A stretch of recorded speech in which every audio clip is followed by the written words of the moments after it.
Sa umaga, tanghali at gabi po sa ating lahat dyan sa all over the world guys at sa kabuong mundo.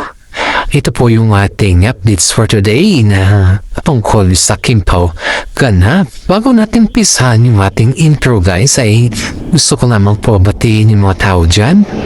Yung mga senior dyan, yung mga fans natin dyan. Maraming salamat po sa inyong lahat. Kaya heto na po, introduce natin ng ating intro. Pasok!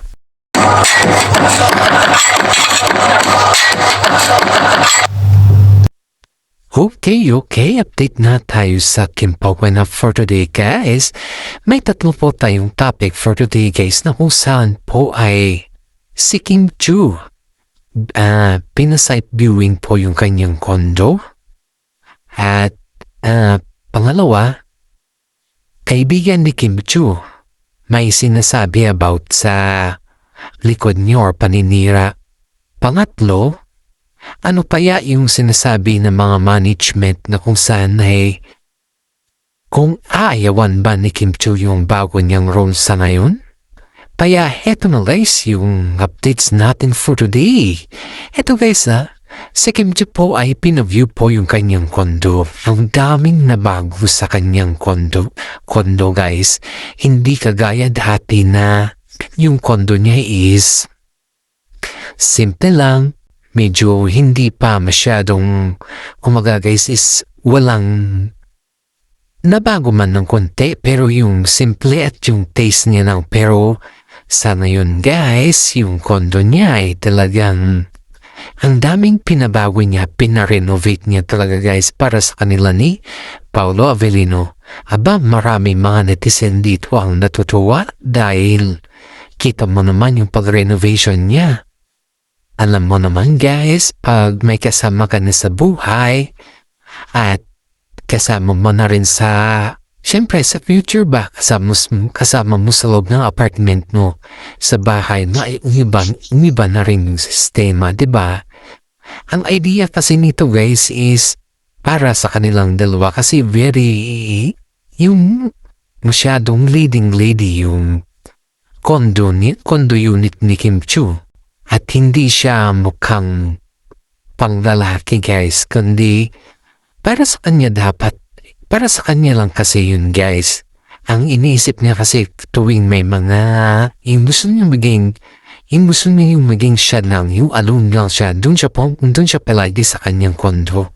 Pero pag gusto niya man nakabanding yung mga iba niyang kasama ay pumupunta naman siya dun sa malaking bahay nila. Pero in fairness simula lang nung dumating si Paolo Avellino ay umiba na talaga.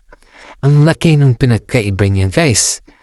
Lumuwang at medyo may pinalitan kasi nga pinarenovate ito Pinalitan nung konti yung mga kanya guys, yung mga ibang renovation at saka yung mga ibang kulay kasi yung kulay dati ng kanyang condo guys ay kulay pink lahat.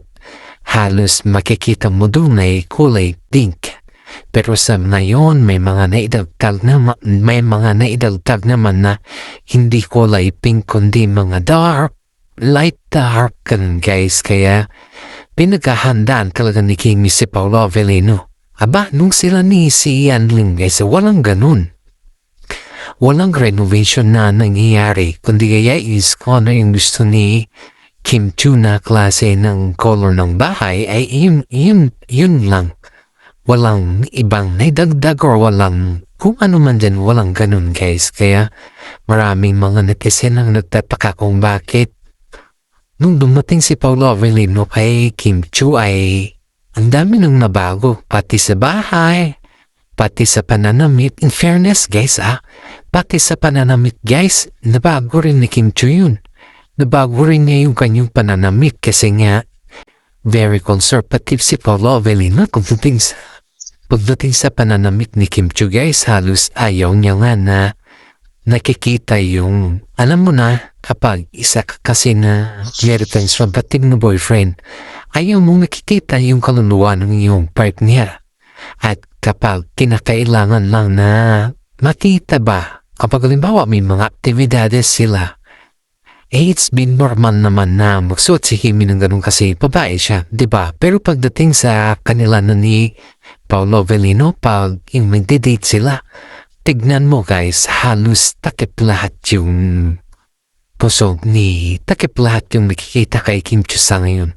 Sabi nga ng mga fans nila guys at saka mga kaibigan nila na ang dami ng pinagbago ni Kimi pagdating sa kasuotan sa ngayon. Kapag nagja-jogging sila, okay lang yun. Kasi normal lang naman nagja-jogging, suot ka ng very comfortable ka. Pero pagdating sa yung magde-date, kakain sila sa labas guys ay ang laki ng nabago. As in. Kaya nga, sabi nga ng kaibigan ni Kim Chiu guys na si Paolo lang pala yung mapapabago kay Kim Chiu guys.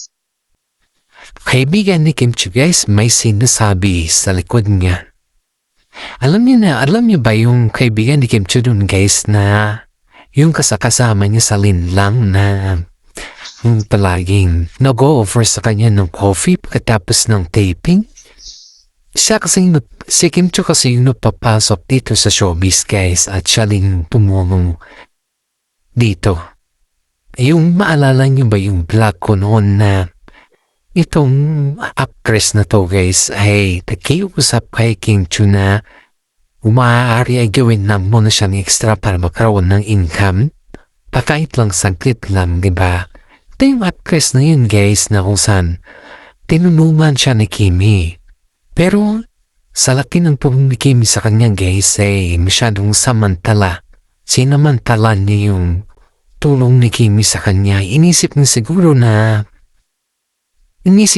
na yun bang pagtulong sa kanya is just only like that or tulong na alam mo na. Pero in fairness kaysa ngayon hindi na sila friend kasi nga sinisiraan niya si Kimi sa mga kasama nila. Pero si Kimi guys kahit ganun yung sitwasyon na sinisiraan siya ay nananatili pa rin si Kimi sa kanyang tabi. Yung utang niya kay Kimi na umabot na ng malaki na guys, malaki ng kanyang utang, ay hindi pa niya nababayaran sa ngayon kahit ang sabihin ni Kimi sa kanya or kahit anong. Instead sana na magpasalamat kay Kimi guys dahil tinulungan siya ni Kimi, ay iba yung kanyang ginagawa guys, iba yung kanyang pasasalamat. Parang kumbaga she's taking for granted every time na may ganun na nangyayari. Iniisip niya na okay lang kasi mabait si Kimi, pero hindi. Mas nakita nila na yung kabaitan ni Kimi ay sinamantala niya, hindi kagaya ng dati na yung nandyan lang si Kimi ba sa kanya palagi. Hindi, alam mo guys, yung kaibigan na hindi marunong tumanaw na utang na loob sa kapwa ay nakakasira yan. Kaya nga sabi na mga karamihan kay Kimi na medyo kung ganyan naman yung kanyang ginagawa, yung sistema ay siguro iiwasan mo na lang muna siya. Yun nga yung sabi ng mga karamihan guys kay Kimi kasi alam naman nila yung ugali ng actress na to. Hindi siya yung tao na marunong tumanaw ng utang loob. Kahit man lang sana guys na tignan niya si Kimi, tignan niya yung kabutihan na ginawa ni Kimi sa kanya, ay walang ganun guys, wala siyang ganun na ugali. Parang tuwing nararamdaman niya guys na tumutulong si Kimi sa mga ibang tao ba, yun bang siyempre ikaw natulungan ka na nga lang. O isipin mo to, natulungan ka na ni Kimi, siyempre sa iba naman kasi nga marami din yung mga tao na nangangailangan ng tulong ni Kimi, hindi lang ikaw. Kasi marami din kaibigan si Kimi. Pero para gusto niya kasi ng actress na to guys ay yung focus niya lang, ay yung focus lang niya, ay yung focus lang ni Kimi ay gusto niya lang na siya lang. It's too unfair naman sa mga iba na gustong tulungan ni Kimi, diba? Kahit naman siguro ikaw kung sakaling kaibigan mo yung tao na nangangailangan ng tulong ay you are willing to help. Marami mga netizen guys ang nagsasabi na hanggat maaari ay iwanan na ni Kimi ito at iwasan niya na kasi hindi siya nakakatulong eh. Kumbaga mas lalo niyang dinidiinan si Kimi sa lahat ng bagay. Kaya nga yung sabi nga sa kanya na ilagay na lang sa lugar yung kanyang ugali kasi nga ibang-iba. Nahihirapan na din si Kimi na mag-a-adjust sa kanya guys kasi nga alam mo sa harap ni Kimi, siya yung parang siyang anghel na parang walang sinasabi sa ibaba, para siyang anghel na sinasabi na yung parang ang bait-bait niya. Pero in fairness, pagtalikod ni Kimi, tingnan mo, iba-iba yung mga sinasabi niya. Buti na lang may mga kaibigan din si Kimi na kaibigan din niya na nagsasabi na ganito o ganyan yung sinasabi nito. Ang katotohanan naman, walang ganon. Kaya nga, maraming mga netizen nagsasabi na ba't ka pa nag-i-stick sa kanya yan? Ba't mo pa yan tinutulungan? Ang daming yung sinasabi panira sa likod mo. Ganon. Hindi lang nagsasalita sila Paolo Avellino at saka si Kimi guys kasi mahirap Kaya sabi ng mga legit na sources natin guys na in-advisean nila yung actress na to na kung saan ay pinaramdam sa kanya na hindi kailangan manira ng tao, lalo't yung sinisiraan naman niya mabait at tumulong sa kanya. Management. Galit nga ba kay Kim Cho dahil inayawan niya si Gerald Anderson na maging leading man?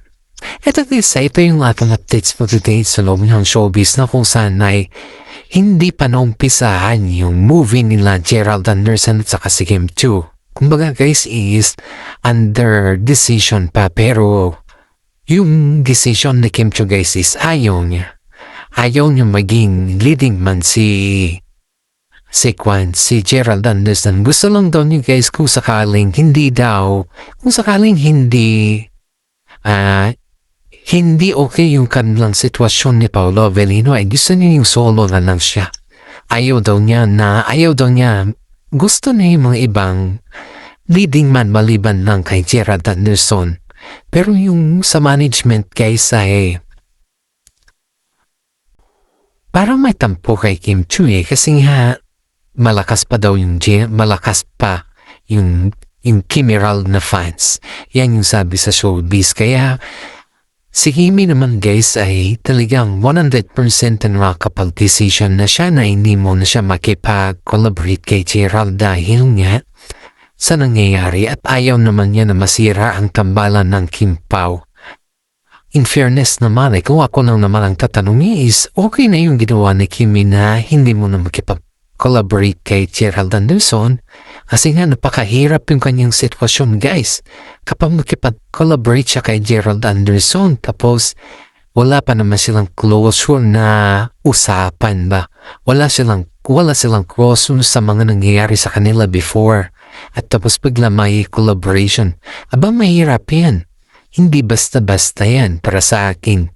Kaya nga sabi naman netizen na mahirapan si Kimi at saka hindi siya makaka-focus kung sakaling maging sila Gerald Anderson, maging leading man niya si Gerald Anderson sa movie name. Kasi nga kilala naman natin si Gerald na babaero. Kilala naman din natin si Gerald na ginagawa niya ang lahat para na makuha isang bagay kung gusto niya. At syempre may nakaraan sila ni Kimi. Alam naman ng karamihan yan. Alam din ng mga management yan. Kaya yung concern ng mga iba dito guys ay yung feelings ni Kimi. Yung sakit, trauma, at yung ano-ano pa man dyan na nakakasakit sa kanya, ay yun yung reality. Yun yung napakasakit sa kanya is na lagi mong iniisip na bakit may mga time na labo na, tapos si Gerald pa yung chosen one na magiging leading man yan. Di ba napakahirap yun guys, napakasakit sa pakiramdam na magiging leading man mo yung taong nanira din sa'yo or yung taong nang iwan sa'yo sa eri. Kaya nakapag-desisyon na si Kimi guys na ayaw niya. Pero sabi ng mga management guys na pag-usapan muna, para sa ganon ay maging okay ang lahat. Pag-usapan natin kung ano man yung pag-usapan nila sa kanilang movie or sino yung magiging leading man ni Kimi guys, kasi hindi na talaga guys hindi na comfortable si Kimi kay Gerald Anderson at kay Sian hindi rin comfortable, kaya mga management guys is hindi nila alam kung paano kausapin si Kimi dahil niya sa kanya na sitwasyon. Bago natin tapong scene ng ating YouTube updates guys, ay gusto ko lamang po pasalamatan ng mga senior citizen dyan na palaging nanonood sa atin. Shout out po sa kanila. Maraming salamat po. Isa pa ko yung tagamsugid na fans natin dyan sa mga senior citizen dyan sa ibang bansa at saka sa Pilipinas. Paki-like and share naman po yung ating YouTube channel guys. Isang malaking tulong na po yan para sa atin. At always think positive kasi ang pagiging positibo ay nakakagaan po yan sa pang-araw-araw natin at don't forget to pray kasi lahat ng bagay ay may solusyon pagdating kay Panginoon. Usama natin sa langit. Maraming salamat at God bless po sa ating lahat.